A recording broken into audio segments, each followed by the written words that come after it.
आज हम बात करेंगे आइसोटोप्स की बात करने जा रहे हैं। ठीक है ना। हमने 3 एटम्स लिए हैं,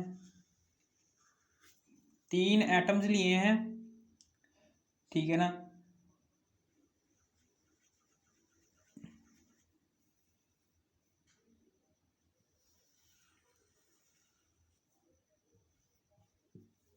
ठीक है ना। यहाँ पर देखो, ये जो सा है, ये न्यूक्लियस है। ठीक है ना। न्यूक्लियस में ये एक प्रोटॉन। ठीक है ना। ठीक है ना। ये देखें, यहाँ पर एक प्रोटॉन है, ये एक प्रोटॉन, ये देखें, ये एक प्रोटॉन है इधर। ये क्या है? ये एक प्रोटॉन है। ये किसका है? फिर इसी तरीके से एक और मैं एटम बना रहा हूँ, एक एलिमेंट है, उसके 3 एटम्स बना रहा हूँ मैं। एक ये है,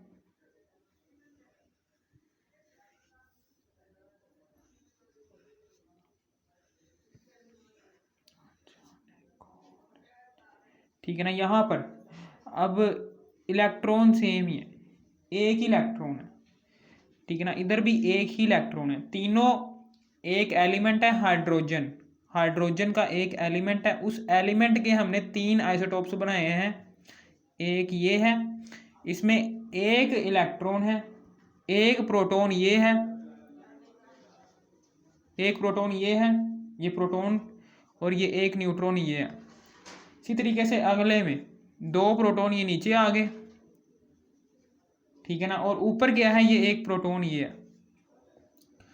ठीक है ना। यहाँ पर देखिए, ये न्यूक्लियस में ये 2 प्रोटॉन ये हैं, नीचे जो उनसे हैं मैंने ये न्यूट्रॉन बनाए हुए हैं, ऊपर प्रोटॉन है। ऊपर क्या है? ऊपर प्रोटॉन है, सारे के सारे। ठीक है, समझ आ गई आपको? यहाँ पर अब हम बात करने जा रहे हैं, आगे हम बात करने जा रहे हैं, ये क्या है? ये H11 है। ठीक है ना। ये जो सा है ये H11 है। अब यहाँ पर ये प्रोटॉन, हमें पता है कि यहाँ पर इलेक्ट्रॉन कितने हैं? इलेक्ट्रॉन इज इक्वल टू 1 है। ठीक है ना। और प्रोटॉन कितने हैं? प्रोटॉन इज इक्वल टू 1 है। ठीक है ना। और न्यूट्रॉन कितने हैं? 0।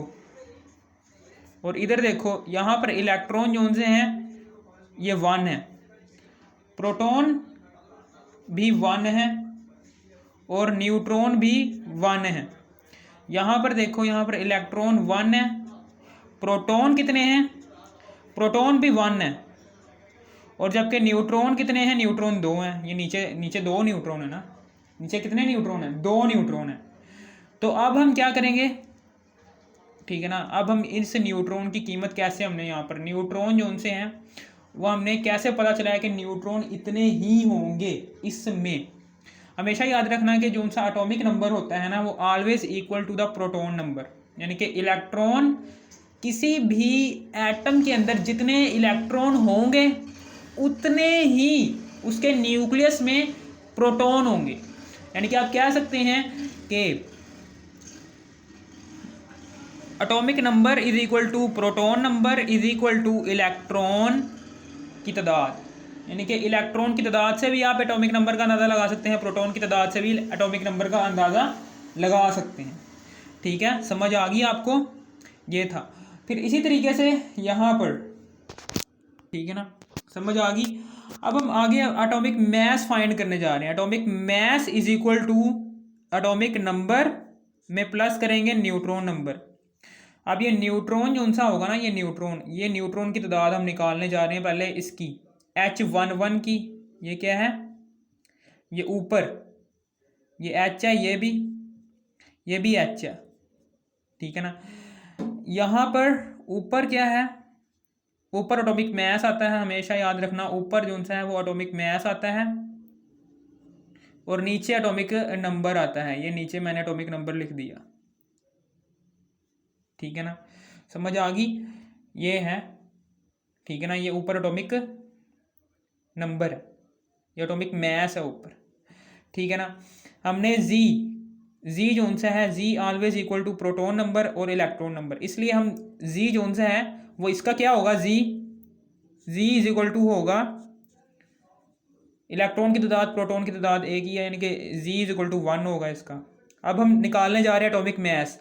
एटॉमिक मास हमें पता है, एटॉमिक मास किसके इक्वल होता है, एटॉमिक मास जो सा है वो एटॉमिक नंबर ले लो, प्रोटॉन नंबर ले लो, या फिर कुछ भी ले सकते हो। एटॉमिक नंबर की कीमत दर्ज कर दो यहाँ पर एटॉमिक नंबर की कीमत दर्ज कर दो, या फिर प्रोटॉन नंबर दर्ज कर दो, या फिर इलेक्ट्रॉन नंबर दर्ज कर दो, कुछ भी दर्ज कर सकते हो।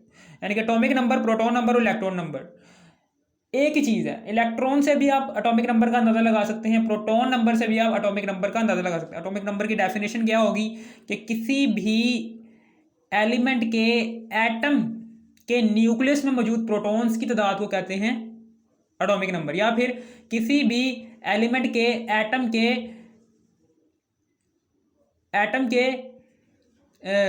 एटम के अंदर मौजूद इलेक्ट्रॉन्स की तादाद को भी हम, इलेक्ट्रॉन्स की कुल तादाद को भी हम एटॉमिक नंबर कह सकते हैं। एटॉमिक नंबर इन तीनों, प्रोटॉन नंबर की भी और इलेक्ट्रॉन नंबर की भी, यानी कि प्रोटॉन और इलेक्ट्रॉन, किसी भी न्यूट्रल एटम में चार्ज बैलेंस होता है, जितना इलेक्ट्रॉन नेगेटिव चार्ज रखते हैं और प्रोटॉन पॉजिटिव चार्ज रखते हैं। इसलिए न्यूट्रल एटम को हम न्यूट्रल इसलिए कहते हैं क्योंकि यहाँ पर जितना नेगेटिव चार्ज शेल्स में एग्जिस्ट कर रहा है उतना ही पॉजिटिव चार्ज न्यूक्लियस के अंदर एग्जिस्ट करता है, जिसकी वजह से हम एटम को न्यूट्रल एटम कहते हैं कि वो न्यूट्रल है। ठीक है ना, उसके ऊपर चार्ज नेगेटिव और पॉजिटिव ने एक दूसरे को कैंसिल कर दिया, इसलिए वो न्यूट्रल बन गया, उसके ऊपर कोई चार्ज नहीं है। ठीक है, समझ आ गई। अब हम लगाने जा रहे हैं एटॉमिक मास की कीमत। एटॉमिक मास जी है, जी में एक में प्लस कर दो न्यूट्रॉन कितने हैं, 0 हैं, यानी कि 1 + 0 एटॉमिक नंबर क्या है, 1 है। इसमें न्यूट्रॉन नंबर ऐड करो, 0 है, तो यहाँ पर एटॉमिक मास क्या आ जाएगा, 1। इसी तरीके से इसका एटॉमिक नंबर क्या होगा, इसका एटॉमिक नंबर क्या होगा, इसका एटॉमिक नंबर 1 होगा। इसका एटॉमिक नंबर क्या है, ये देखिए एटॉमिक नंबर, प्रोटॉन नंबर या फिर इलेक्ट्रॉन नंबर में से कुछ भी ले सकते हो, 1। ठीक है ना, इसका भी एटॉमिक नंबर 1। एटॉमिक नंबर हमेशा आइसोटोप्स का सेम ही रहेगा। फर्क किस में आएगा, एटॉमिक मास में आएगा। एटॉमिक मास क्या है कि एटॉमिक नंबर में प्लस कर दो न्यूट्रॉन, एटॉमिक नंबर ये है 1, इसमें प्लस कर दो न्यूट्रॉन की तादाद, 1 + 1 2 आ गया। तो इसी तरीके से एटॉमिक मास है, इसमें एटॉमिक मास में जमा कर दो, एटॉमिक मास में ना प्रोटॉन नंबर, एटॉमिक नंबर को प्लस कर दो न्यूट्रॉन की तादाद में, यानी कि एटॉमिक नंबर प्लस न्यूट्रॉन की तादाद, हमारे पास एटॉमिक मास आ जाएगा। 1 + 2 3 आ गया, 3 ऊपर लिखा हुआ है, 3 2 1। ठीक है ना, इसी तरीके से नीचे भी। अब उसके बाद नीचे 1 1 1, ये एटॉमिक नंबर है हमारा, 1 1 1। ठीक है, अब हमने न्यूट्रॉन्स कैसे निकाले हैं, न्यूट्रॉन भी हमने इसी फार्मूले से निकाले हैं कि ये न्यूट्रॉन हमने निकालने हैं, तो ये जी प्लस में उधर जाके माइनस में हो जाएगा, यानी कि A - Z = न्यूट्रॉन। ये न्यूट्रॉन आ गए। ठीक है, समझ आ गई आपको, ये न्यूट्रॉन आ गया। अब हम इसी में ही कीमतें दर्ज करेंगे, ये वाली। इसका न्यूट्रॉन निकालने के लिए हम क्या करेंगे, एटॉमिक मास में से माइनस करेंगे जी। एटॉमिक मास कितना है, 1 - 1 = 0। न्यूट्रॉन हमारे पास क्या है, 0। इसी तरीके से यहाँ पर भी हम यही फार्मूला दोहराएंगे कि एटॉमिक मास में से माइनस कर देंगे 2 में से माइनस कर देंगे 1, तो हमारे पास क्या आ जाएगा, 1। फिर इसी 1 एटॉमिक, ये देख 1 आ गया। इसी तरीके से n है, एटॉमिक मास में से 3 में से माइनस करेंगे 1, 3 में से माइनस करेंगे 1, तो हमारे पास क्या आ जाएगा, 2 आ जाएगा, तो ये 2 आ गए न्यूट्रॉन। ठीक है ना, न्यूट्रॉन की तादाद भी हमने एटॉमिक मास वाले फार्मूले से न्यूट्रॉन की तादाद भी फाइंड कर सकते हैं। ये न्यूट्रॉन की तादाद हम ऐसे करके फाइंड कर सकते हैं। ये हो गया हमारा टॉपिक क्लियर कि हमने कैसे इलेक्ट्रॉन निकालने, कैसे प्रोटॉन निकालने, कैसे न्यूट्रॉन निकालने, कैसे एटॉमिक नंबर निकालना है, कैसे एटॉमिक मास निकालना है। ठीक है, और अब हम डेफिनेशन पर आते हैं, आइसोटोप्स की डेफिनेशन पे आते हैं अब हम। ठीक है ना, डेफिनेशन क्या कहती है हमें कि 2 डेफिनेशंस हैं। ठीक है ना, आइसोटोप्स की 2 डेफिनेशंस हैं कि किसी भी एलिमेंट के एटम्स के अंदर प्रोटॉन्स की तादाद सेम है, हम उसे कहेंगे प्रोटॉन्स की तादाद सेम हो और न्यूट्रॉन्स की तादाद डिफरेंट हो। ठीक है ना। हमने पीछे 9th क्लास में पढ़ा था कि आइसोटोप्स कौन से एलिमेंट्स के एटम्स को आइसोटोप कहेंगे, कि ऐसे एलिमेंट्स के एटम्स को, ऐसे एलिमेंट, हाइड्रोजन का एक एलिमेंट है ये, ऐसे एलिमेंट के एटम्स को हम आइसोटोप्स कहेंगे कि जिनका एटॉमिक नंबर सेम है लेकिन एटॉमिक मास डिफरेंट है। इसी तरीके से इसकी दूसरी डेफिनेशन कैसे हम कर सकते हैं कि ऐसे एलिमेंट्स के एटम्स के जिनके प्रोटॉन नंबर या फिर प्रोटॉन नंबर एटॉमिक नंबर के इक्वल ही होता है ना, तो प्रोटॉन नंबर एटॉमिक नंबर कुछ भी कह लो, प्रोटॉन नंबर सेम हो, प्रोटॉन नंबर जो उनसे नीचे हैं 1 1 1 वो सेम है, लेकिन न्यूट्रॉन्स डिफरेंट है। न्यूट्रॉन्स किस में आ रहे हैं, न्यूट्रॉन्स एटॉमिक मास के फार्मूले में आ रहे हैं, न्यूट्रॉन्स एटॉमिक मास के फार्मूले में आ रहे हैं, इसलिए एटॉमिक मास, न्यूट्रॉन्स डिफरेंट होने की वजह से एटॉमिक मास डिफरेंट हो जाता है। ठीक है ना, न्यूट्रॉन्स डिफरेंट हो जाते हैं। ठीक है ना, न्यूट्रॉन्स डिफरेंट है। हम ये कह सकते हैं कि प्रोटॉन्स जो उनसे होते हैं, प्रोटॉन्स एटॉमिक नंबर से ताल्लुक रखते हैं डायरेक्ट, यानी कि प्रोटॉन जितने होंगे उतने ही एटॉमिक नंबर उसका होगा। ठीक है ना, और एटॉमिक मास किस पर डिपेंड कर रहा है, न्यूट्रॉन की तादाद के ऊपर, यानी कि न्यूट्रॉन की तादाद जो उनसी है वो चेंज होने की वजह से न्यूट्रॉन की तादाद चेंज होने की वजह से एटॉमिक मास चेंज हो रहा है। यानी कि आप इतनी डेप्थ में नहीं जाने, बस आपने ये याद रखना है कि प्रोटॉन्स क्या है, सेम है, नीचे प्रोटॉन्स सेम है लेकिन न्यूट्रॉन्स की तादाद डिफरेंट है। न्यूट्रॉन्स की तादाद डिफरेंट होने की वजह से एटॉमिक मास डिफरेंट है, प्रोटॉन्स की तादाद सेम होने की वजह से एटॉमिक मास सेम है।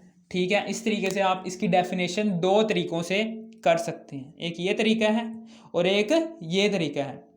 ठीक है ना, मैं फिर दोबारा दोहरा देता हूँ कि प्रोटॉन्स की तादाद सेम होने की वजह से एटॉमिक नंबर सेम है, न्यूट्रॉन्स की तादाद डिफरेंट होने की वजह से, ठीक है ना, न्यूट्रॉन्स की तादाद डिफरेंट होने की वजह से, ठीक है ना, ये देखें फॉर एग्जांपल अगर एटॉमिक मास के फार्मूले में न्यूट्रॉन ना होता तो अब एटॉमिक मास और एटॉमिक नंबर दोनों सेम ही होते, लेकिन जब ये न्यूट्रॉन आ गया तो न्यूट्रॉन की वजह से एटॉमिक मास में डिफरेंट चेंज आ जाएगा, यानी कि न्यूट्रॉन्स डिफरेंट होने की वजह से एटॉमिक मास भी डिफरेंट हो चुका है। ठीक है ना, अब हम आगे बात करते हैं कि इसकी डिस्कवरी किसने की थी, कि ये जो सा फिनोमेना था वो सोडे ने दरियाफ्त किया था, सोडे ने। ठीक है ना, ये नाम याद रखना है कि ये जो सा आइसोटोपी था वो सोडे ने दरियाफ्त किया। पहले डाल्टन आया, डाल्टन ने कहा था कि एक ही एलिमेंट है, मिसाल के तौर पर हाइड्रोजन एलिमेंट है, ठीक है ना, उसमें जितने भी एटम्स एग्जिस्ट करते हैं ना, उन सारे के सारे एटम्स का वो कहता है कि एक जैसे ही होंगे, सारे के सारे जितने भी एटम्स एग्जिस्ट कर रहे होंगे एलिमेंट के अंदर, ठीक है ना, वो एक जैसे ही होंगे, यानी कि उनका एटॉमिक, यानी कि मेरे कहने का मतलब ये है कि उनका एटॉमिक नंबर भी सेम होगा और एटॉमिक मास भी सेम होगा। ठीक है ना, वो उसके कहने का ये मतलब था। लेकिन जैसे ही सोडे आया, सोडे ने कहा नहीं भाई नहीं, ऐसा नहीं हो सकता कि एक एलिमेंट के अंदर जितने भी एटम्स एग्जिस्ट करते हैं उनका एटॉमिक नंबर और एटॉमिक मास, ठीक है ना, एटॉमिक नंबर और एटॉमिक नंबर सेम तो हो सकता है, एटॉमिक नंबर सेम हो सकता है लेकिन एटॉमिक मास में चेंज आ जाएगा। ठीक है ना, जैसे ही एटॉमिक मास में चेंज आ जाएगा तो वहीं से ही उस एलिमेंट के अंदर एग्जिस्ट करने वाले एटम्स हैं उनमें चेंज आ जाएगा। ठीक है, समझ आ गई। यानी कि मेरे कहने का मतलब ये है कि डाल्टन कह रहा था कि भाई हाइड्रोजन है, हाइड्रोजन का सेम एटॉमिक नंबर होगा और सेम ही एटॉमिक मास होगा। ठीक है ना, यानी कि उसने ये नहीं कहा कि इसका एटॉमिक मास ये भी है, उसने ये नहीं कहा कि ये ही है, लेकिन जैसे ही वो आया उसने हाइड्रोजन को ऐसे करके लिखा था, ऐसे करके कि एक एलिमेंट है हाइड्रोजन एलिमेंट है, उसके अंदर सिर्फ और सिर्फ एक ही किस्म के एटम्स पाए जाते हैं और वो एटम का नाम उसने दे दिया जी वो प्रोटियम है। ठीक है ना, फॉर एग्जाम्पल उसने ये कहा। लेकिन जैसे ही डाल्टन आया, डाल्टन ने कहा नहीं, डाल्टन ने कहा नहीं कि एक एलिमेंट के अंदर जोन से एटम्स हैं, एक एलिमेंट के अंदर जोन से एटम्स हैं वो डिफरेंट हैं, एक एलिमेंट के अंदर जोन से एटम्स हैं वो डिफरेंट हैं। प्रोटियम, ड्यूटेरियम और ट्रेटियम, एक एलिमेंट के अंदर जोन से एटम्स हैं वो डिफरेंट हैं, एक एलिमेंट के अंदर जोन से एटम्स हैं वो डिफरेंट एग्जिस्ट करते हैं। और डिफरेंस कहाँ आ रहा है? एटॉमिक नंबर में डिफरेंस नहीं आ रहा, एटॉमिक नंबर सेम ही रह रहा है। चेंज सिर्फ और सिर्फ न्यूट्रॉन्स की तादाद डिफरेंट होने की वजह से किस में आ रहा है? चेंज एटॉमिक मैस में चेंज आ रहा है। यानी कि हम कह सकते हैं कि इसने, सोडे ने, ये वाला जोन सा है एक ही एलिमेंट के मुख्तलिफ एटम होंगे वो एक जैसे ही होंगे। अगर एक ही एलिमेंट है, फॉर एग्जांपल एक ही एलिमेंट है, उसके मुख्तलिफ एटम्स हैं, वो एक ही जैसे होंगे, ठीक है ना। यानी कि वो उनका जो सा प्रोटॉन नंबर और ठीक है ना, उनमें प्रोटॉन्स और न्यूट्रॉन्स की तादाद बराबर होगी। प्रोटॉन्स और न्यूट्रॉन्स की तादाद क्या होगी? कांस्टेंट ही रहेगी, ठीक है ना। मिसाल के तौर पर कार्बन 12 है, ठीक है ना, वो क्या आएगा जी? ये सिर्फ और सिर्फ एक ही एलिमेंट है और उसका सिर्फ और सिर्फ यही एटम है कार्बन 12। उसने कार्बन 13, कार्बन 14 की बात नहीं की, उसने कहा जी सिर्फ और सिर्फ एक एलिमेंट है, एक ही एलिमेंट के अंदर मुख्तलिफ एटम्स एग्जिस्ट कर रहे हैं और वो एक जैसे ही हैं, ठीक है ना। मुख्तलिफ एटम्स एग्जिस्ट कर रहे हैं लेकिन वो एक जैसे ही हैं, यानी कि भाई यानी कि सिर्फ उसने कहा जी कार्बन का एक एलिमेंट है, कार्बन के एक एलिमेंट में जो उनसे एटम्स एग्जिस्ट कर रहे होंगे ना, वो सिर्फ और सिर्फ कार्बन 12 के एटम्स ही एग्जिस्ट कर रहे होंगे, ना कि कार्बन 13, कार्बन 14। उसने नहीं बात किया आइसोटोप्स की। लेकिन जैसे ही सोडे आया, सोडे ने कहा नहीं भाई नहीं, ऐसा नहीं हो सकता। उसने आइसोटोप्स की बात कर दी है। सोडे ने कहा जी एक ही एलिमेंट के अंदर मुख्तलिफ एटम्स एग्जिस्ट करते हैं जो कि एक जैसे नहीं होते, जिनमें प्रोटॉन्स और न्यूट्रॉन्स, प्रोटॉन्स की तादाद सेम होती है लेकिन न्यूट्रॉन्स की तादाद डिफरेंट होने की वजह से वो जो सा एलिमेंट है वो आइसोटोप्स में एग्जिस्ट करता है। फिर इसी तरीके से आगे हम बात करते हैं प्रॉपर्टीज़ की। इसकी प्रॉपर्टीज़ की बात करते हैं कि प्रॉपर्टीज़ क्या होती हैं इसकी, के प्रॉपर्टीज़ आइसोटोप्स हैव सेम, कि आइसोटोप्स के अंदर कौन सी चीज़ें सेम हो सकती हैं। आइसोटोप्स के अंदर जो से आइसोटोप्स हैं, हाइड्रोजन के ये आइसोटोप्स हैं, प्रोटियम, ड्यूटेरियम और ट्रेटियम। आइसोटोप्स के 3 आइसोटोप्स हैं। इन तीनों आइसोटोप्स के अंदर कौन सी चीज़ें सेम हो सकती हैं? वो ये चीज़ें, इलेक्ट्रॉन सेम हो सकते हैं, आपको पता है इलेक्ट्रॉन सेम हो सकते हैं, प्रोटॉन सेम हो सकते हैं, एटॉमिक नंबर सेम हो सकता है। हमने बात कर ली है कि एटॉमिक नंबर, प्रोटॉन नंबर और इलेक्ट्रॉन नंबर ये सेम ही हो सकते हैं, ठीक है। और इलेक्ट्रोनेगेटिविटी हम एटॉमिक नंबर से निकालते हैं ना। इलेक्ट्रोनेगेटिविटी जो सी डिपेंड करती है हमेशा किसी भी एलिमेंट के, एटम के एटॉमिक नंबर के ऊपर, ठीक है ना। इसलिए एटॉमिक नंबर सेम है सारे के सारे आइसोटोप्स का, इसलिए सारे के सारे आइसोटोप्स की इलेक्ट्रॉनिक कन्फिग्रेशन भी सेम होगी।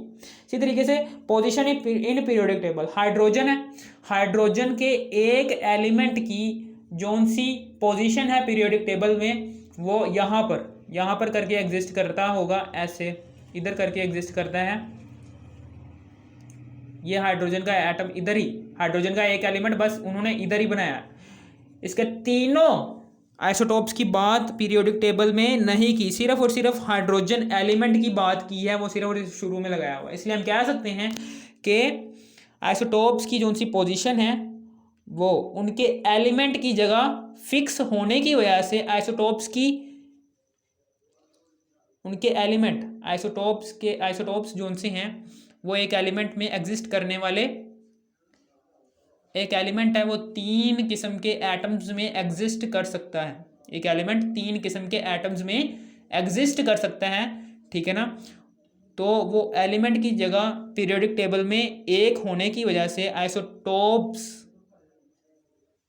की ये भी प्रॉपर्टी सेम हो जाती है, यानी कि सारे के सारे जितने भी आइसोटोप्स हैं वो अपने ही एलिमेंट के साथ फिक्स हो गए, यानी कि हाइड्रोजन का एटम यहाँ पर फिक्स हो गया ना पीरियोडिक टेबल में, तो सारे के सारे जब ये हाइड्रोजन का एलिमेंट इधर फिक्स हो गया तो इस हाइड्रोजन एलिमेंट ने तीनों के तीनों आइसोटोप्स को बयान कर देना है, ठीक है ना। प्रोटियम को भी बयान कर देगा फिक्स जगह पर, ड्यूटेरियम को भी बयान कर देगा फिक्स जगह पर, ट्रेटियम को भी बयान कर देगा फिक्स जगह पर। और इसकी केमिकल प्रॉपर्टीज, ठीक है ना, इसकी केमिकल प्रॉपर्टीज भी सेम ही होती हैं, ठीक है ना। आपको पता है कि ये हाइड्रोजन का एक ही एलिमेंट है ना, हाइड्रोजन का एलिमेंट है ना, कोई कार्बन का एलिमेंट थोड़ी ना है ये, ठीक है ना। हम इसकी हाइड्रोजन एलिमेंट के अंदर मौजूद एटम्स की बात कर रहे हैं ना, कि जो 3 एटम्स डिफरेंट स्टेट में एग्जिस्ट कर रहे हैं, उसी की तो बात कर रहे हैं हम।